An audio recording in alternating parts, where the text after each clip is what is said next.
Assalamualaikum warahmatullahi wabarakatuh. Kisah hidup Syekh Jangkung, ulama legendaris dari Pati murid Sunan Kalijaga. Sebelumnya jangan lupa subscribe dan like. Bagi yang sudah subscribe dan like diberi kesehatan murah rezeki. Syekh Jangkung sering disebut sebagai penyebar agama Islam di Nusantara. Semasa hidupnya, sosoknya begitu populer di tengah warga Karesidenan Pati. Dia dikenal warga sebagai ulama karismatik dan ahli tasawuf. Syekh Jangkung sering disebut sebagai penyebar agama Islam di Nusantara. Semasa hidupnya, sosoknya begitu populer di tengah warga Karesidenan Pati. Syekh Jangkung merupakan putra dari Sunan Muria. Dia dikenal warga sebagai ulama karismatik dan ahli tasawuf. Selama belajar agama Islam, ia berguru dengan Sunan Kudus dan Sunan Kalijaga. Sebelum bernama Syekh Jangkung, dia terkenal dengan nama Saridin. Lantas apa yang dilakukan Syekh Jangkung selama hidupnya, terutama terkait penyebaran Islam di wilayah Pati dan sekitarnya? Asal-usul nama Syekh Jangkung. Nama asli Syekh Jangkung adalah Syarifuddin. Untuk memudahkan masyarakat Jawa mengucapkannya sesuai logat, nama Syarifuddin berubah menjadi Saridin. Gelar Syekh bagi Saridin sendiri merupakan pemberian dari negeri Andalusia. Adapun nama Syekh Jangkung merupakan pemberian gurunya, Sunan Kalijaga. Selama menjadi muridnya, Syekh Jangkung selalu dijangkung oleh Sunan Kalijaga. Makna kata dijangkung sendiri adalah dilindungi, diayomi, dipelihara, dididik, dan selalu dalam naungan.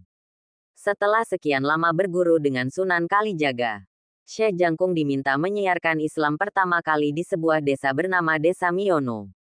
Saat menyiarkan ajaran Islam, Syekh Jangkung sempat dituduh membunuh Branjung, lelaki kaya raya di desa itu. Saat ditanya hakim, Syekh Jangkung membantah tuduhan tersebut. Dia bercerita, semalam sebelumnya memang telah terjadi pembunuhan di kebun belakang rumah Branjung.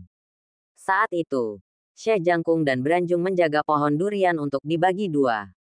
Pada saat itu, terbesit niat licik Branjung untuk menakuti Syekh Jangkung. Dia menyamar sebagai macan, karena mengira itu macan sungguhan.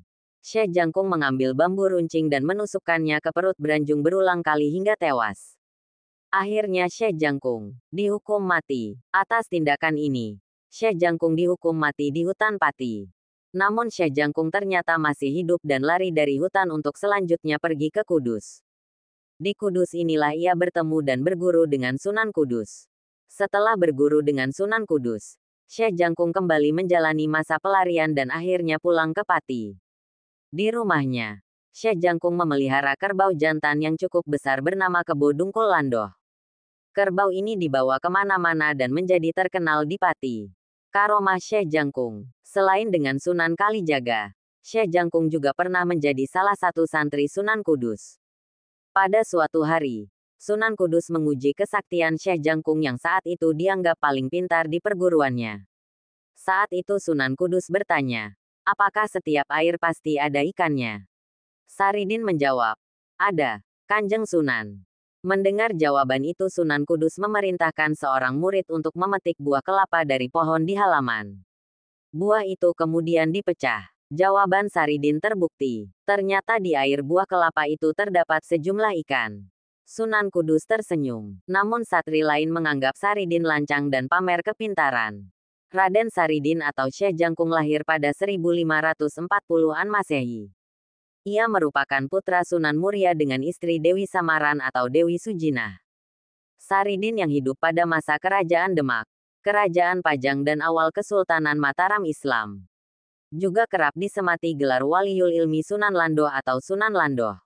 Bukan hanya ikan yang muncul di dalam air kelapa.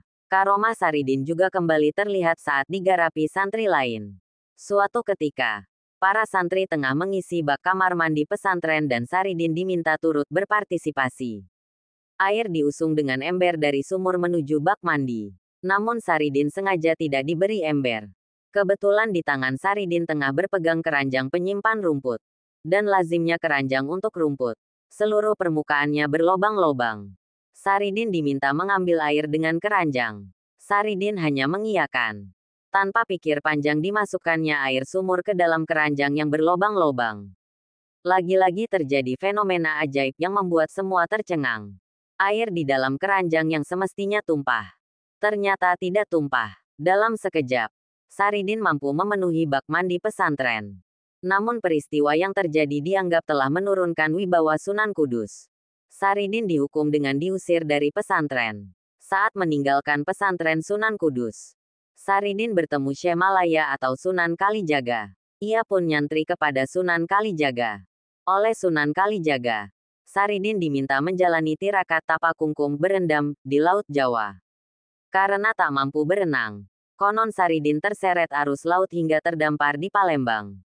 Dari Palembang ia melanjutkan perjalanan ke Timur Tengah. Saridin memulai dakwah pertamanya sebagai wali penyebar Islam di Desa Miono, Kadipaten Pati, Jawa Tengah. Ia menikah dengan Raden Ayu Retno Jinoli, putri Sultan Mataram kedua, yakni Sultan Anyakrawati. Dari pernikahannya, Saridin dikaruniai putra yang bernama Raden Bagus Momok Landoh.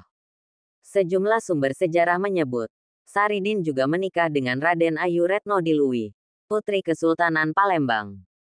Kisah Syekh Jangkung dan Sultan Agung. Semasa hidupnya, Syekh Jangkung melakukan pengembaraan kemana-mana, termasuk ke wilayah Kulon Progo. Di sana, terdapat sebuah makam yang diduga merupakan makam Syekh Jangkung. Tak hanya itu, Syekh Jangkung pernah bekerja sama dengan Raja Mataram, Sultan Agung untuk menumpas kejahatan dan menyebarkan agama Islam di masyarakat. Dilansir dari kulonprogokap.go.id, dalam hubungan keluarga sendiri Syekh Jangkung merupakan kakak ipar dari Sultan Agung. Karena dia menikah dengan kakak dari sang Raja Mataram itu, Retno Jinoli. Kirap Pusaka Syekh Jangkung. Kirap Pusaka Syekh Jangkung adalah sebuah acara yang mempertontonkan jamasan pusaka peninggalan Syekh Jangkung, seorang ulama terkenal di Indonesia.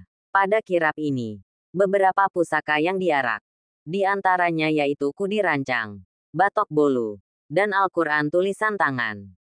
Kudi Rancang adalah sejenis keris yang diyakini memiliki kekuatan gaib.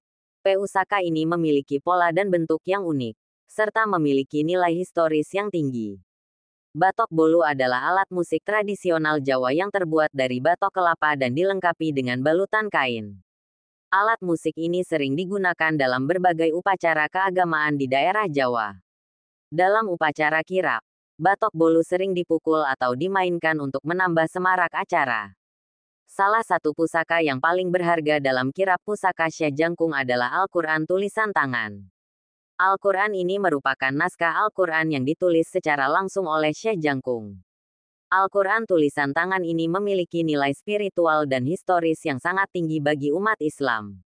Melalui kirap pusaka Syekh Jangkung, masyarakat dapat melihat secara langsung dan menghargai keberadaan pusaka-pusaka bersejarah yang menjadi peninggalan Syekh Jangkung. Acara ini juga bertujuan untuk melestarikan budaya dan tradisi lokal serta menghormati jasa-jasa ulama terdahulu.